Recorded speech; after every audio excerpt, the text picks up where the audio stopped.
Hola, buenas tardes. Mi nombre es Vicente Canchemo. Esta es la presentación de mi informe final sobre el tema el derecho de los pueblos originarios de la península de Yucatán. Soy aspirante a la licenciatura en Derecho. Muy bien. En la introducción es, ¿quiénes son los pueblos originarios? Los pueblos originarios son los pueblos que históricamente están establecidos en una área geográfica. En este caso, la población maya está en toda el sureste mexicano, Yucatán, Campeche y Quintana Roo. Debo aclarar que si, aunque hay una gran población maya en los Estados Unidos, por San Francisco más o menos, ahí no podrían ser considerados pueblos originarios porque históricamente no son de esa parte. Entonces solamente son pueblos originarios los que están establecidos aquí históricamente, ¿verdad?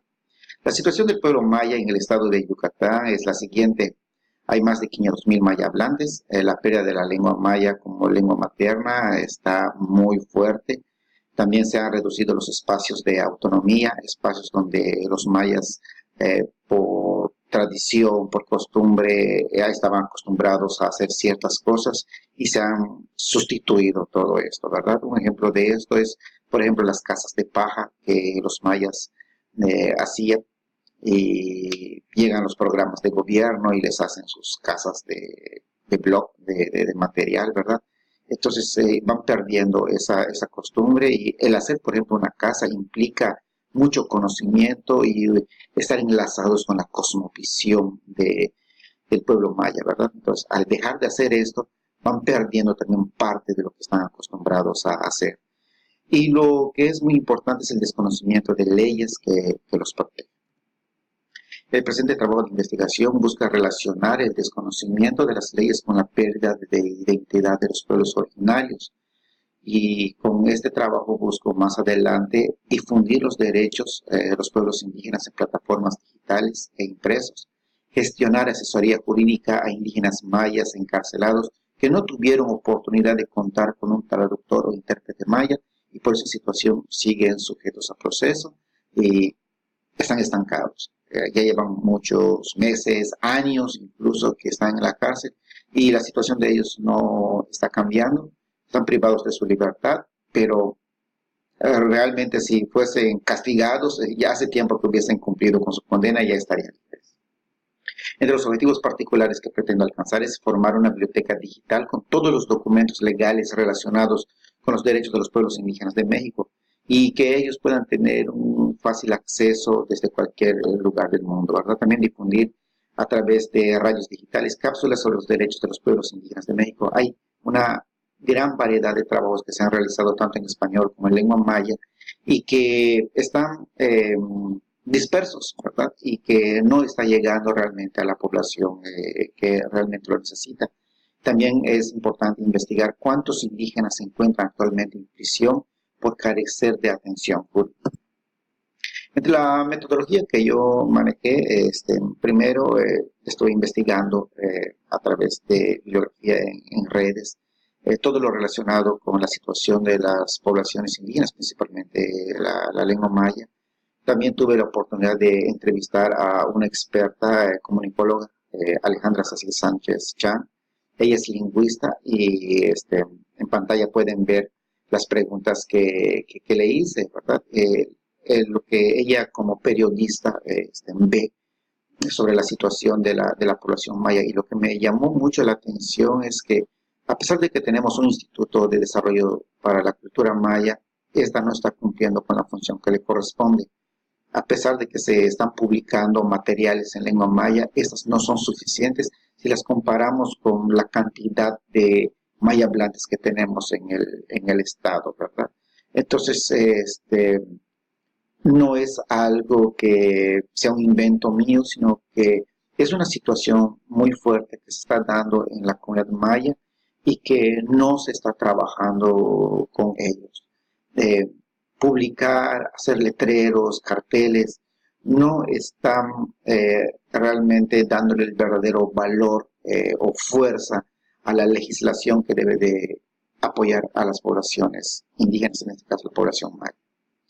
Para comprobar entonces mi teoría sobre la relación entre el desconocimiento de la ley y la disminución de maya hablantes, llevé a cabo una entrevista de 10 preguntas a 10 personas. Y esta encuesta está enfocada a 3 puntos importantes. El conocimiento de leyes sobre derechos de los pueblos originarios. ¿Cuánto conocen las personas sobre las leyes que protegen a las poblaciones indígenas? 2, el uso de la lengua maya. ¿Cómo lo están haciendo? ¿Verdad? Y cómo lo están manejando en diversos contextos socioculturales. Y por último, algo muy importante, la libre autodeterminación tanto de los individuos como de los pueblos. ¿Qué conocemos de esto y cómo lo estamos empleando? Después de hacer esta entrevista, obtuve los siguientes resultados. La pregunta número 1, ¿usa la lengua maya en? Y había varias opciones, ¿verdad? En casa, en ninguna parte, con los vecinos o en la calle. Este resultado solamente refleja lo que dice el INEGI y también el INANI, que es el Instituto Nacional de Lenguas Indígenas y que actualmente es el Instituto Nacional de Pueblos Indígenas. La lengua maya solamente se habla en casa, 40%, o en la calle, con los amigos, 20%, con los vecinos no. En ninguna parte, una gran cantidad no está hablando la lengua maya en ninguna parte. Entonces, la lengua materna está cayendo en desuso, ¿verdad? La siguiente pregunta es sobre si conoce algunas de estas leyes que les presentaba, la Ley General de Derechos Lingüísticos, los acuerdos de la OIT 169 o la Ley de Protección del Pueblo Maya. Lamentablemente, a las 10 preguntas a las 10 personas que les pregunté, solamente una había escuchado, ni siquiera la había leído. Solamente una había escuchado de la Ley General de Derechos Lingüísticos y eso es porque lo vio en la tele. A pesar de que la comunidad es considerada indígena, a la pregunta de si consideran que viven en una comunidad indígena, el 40% dijo que no viven en una comunidad indígena. En los espacios donde se debe atender en lengua maya, a pesar que hay una legislación que dice que todos los órganos de gobierno, todas las instituciones de gobierno deben tener un traductor o intérprete para apoyar a la población maya hablante, muchos desconocen de esto y ni siquiera saben dónde deben ejercer. Piensan que solamente en el Palacio Municipal el 33%. Otros piensan que en el centro de salud es donde se debe ejercer ese derecho, que es el 40%. En el Seguro Social, el 27%. Entonces, esto nos muestra realmente que desconocen dónde pueden ejercer su derecho a llegar a una institución y pedir que sea atendido en su propia lengua, porque es el derecho que le corresponde, es la obligación del gobierno ofrecer ese servicio. Dice, ¿por qué crees que se está dejando de hablar la lengua maya? Desgraciadamente, aquí se comprueba esa teoría. Hay una estigmatización con respecto a las lenguas originarias, en este caso la lengua maya, donde un 70% la está dejando de hablar por vergüenza. El 10% dice que pues ya no es necesario, nadie lo usa. Otro porcentaje, el 20%, dice que lo hablan solamente los viejos. O sea, es anticuado. Entonces, no es algo moderno, no es algo que podamos utilizar en nuestra vida cotidiana, porque pues es algo que ya pasó, ¿verdad? ¿Quiénes hablan maya en casa? Bueno, abuelos el 30%, padres el 60%, entre nadie e hijos el 10%, hijos, fíjense, 0%. Eso indica que la lengua materna está dejando de ser lengua materna, porque para que sea una lengua materna es la que se aprende de primeros. La lengua maya deja de ser lengua materna, se vuelve como una segunda lengua, porque la lengua materna ya vendría siendo el español. Entonces, ellos aprenden primero el español y quizá con el tiempo aprendan algo de lengua maya. A la pregunta de quién gana mejor en un trabajo, el 60% coincide en que quien domina 2 idiomas tiene mayores ventajas sobre los que solamente hablan un idioma. La siguiente pregunta es una pregunta clave. ¿Usted se considera maya? Esto permite el autoanálisis de quién soy, ¿verdad? Entonces aquí el 70% dice que sí es maya y el 30% dice no es maya. Las últimas 2 preguntas, a veces es fácil decir o señalar quién sí es maya, quién es maya. Los de las comisarías dicen el 30%, los que hablan maya 30%, cada quien decide 30%. Y es que en realidad la respuesta correcta es cada quien decide cómo se asume como maya. Pero también hay que aclarar que las comunidades también tienen mecanismos de aceptación. O sea, yo puedo ser de otro país, llegar, hablar maya, vivir en una comunidad, pero la comunidad difícilmente pueda asumirme como parte, como maya, ¿verdad? Entonces, puede ser que mi color de piel sea clara y yo me considere maya. Puede ser que tenga los rasgos de un maya hablante y no hable maya. Entonces son muchas cosas que influyen, pero el principal es la libre autodeterminación de cómo nos consideramos, ¿verdad? Y algo que ha estado sonando muy fuerte en muchos estados del país, y lo mencionaba dentro de los objetivos y la situación del pueblo maya, es la pérdida de espacios de autonomía.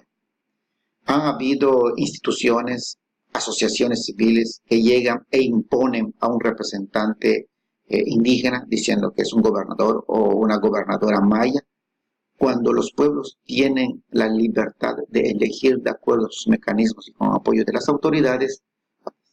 Pues en el caso de Yucatán, Campeche y Quintana Roo, recientemente fueron nombrados gobernadores y gobernadoras mayas sin haber consultado a las comunidades. En este caso la pregunta es, ¿has elegido a una gobernadora o a un gobernador maya? 100% dijo, no han elegido. Y sin embargo, ya hay las autoridades y desgraciadamente las instituciones de gobierno muchas veces los aceptan como tal, les dan validez como tal, y estas personas están hablando a nombre de una gran cantidad de población maya que no ha sido consultada. Entonces, concluyo este trabajo en que las comunidades del estado de Yucatán tienen poco nulo acceso a las leyes que los protegen. Quiero mencionar aquí una situación que se dio más o menos por ahí del año 2000, cuando se publica un trabajo en lengua maya sobre la Ley General de Derechos Lingüísticos, y en ese tiempo habían 800,000 maya hablantes y el tiraje de los ejemplares fue solamente de 10,000. Yo en una mesa de trabajo platicábamos y le decía a una persona, ¿cómo es posible que si hay 800,000 maya hablantes se haga un tiraje de 10,000? O sea, va a haber 790,000 que van a desconocer esas leyes. Entonces, el desconocer la ley impide que ellos puedan ejercerlo como tal. Si ellos supieran que la lengua maya tiene el mismo valor que cualquier otra lengua, porque en México no tenemos una lengua oficial, todas las lenguas que se hablan son válidas, están al mismo nivel que el español, entonces acabaríamos también con ese estigmatismo que se ha puesto sobre las lenguas originarias o sobre las poblaciones indígenas. Por otro lado, también la falta de una cultura de atención ciudadana en lengua maya por las instancias de gobierno obliga a la población a aprender español para poder ser atendida, a pesar que hay derechos que están establecidos, como dice esta, contar en naciones en las que tengan sede con personal que tenga conocimientos de la lengua maya y con intérpretes certificados por las autoridades competentes en materia de justicia. Esto está establecido en la Ley de Protección de los Derechos del Pueblo Maya, y sin embargo muy pocos lo saben. Y al desconocer esta ley, no podemos exigir. Entonces es importante que ellos puedan conocer. Aquí en pantalla está la referencia de todo lo que, parte de lo que estuve consultando, ¿verdad? Trabajo sobre Amnistía Internacional, la Ley para la Protección de los Derechos de la Comunidad Maya, etcétera. Aquí en los anexos, captura de pantalla de la documentación que estuve revisando y una captura de las encuestas que estuve realizando. Entonces, este es mi trabajo. Espero poder cumplir con lo que se me exigía y pues quedo atento a cualquier sugerencia. Muchas gracias.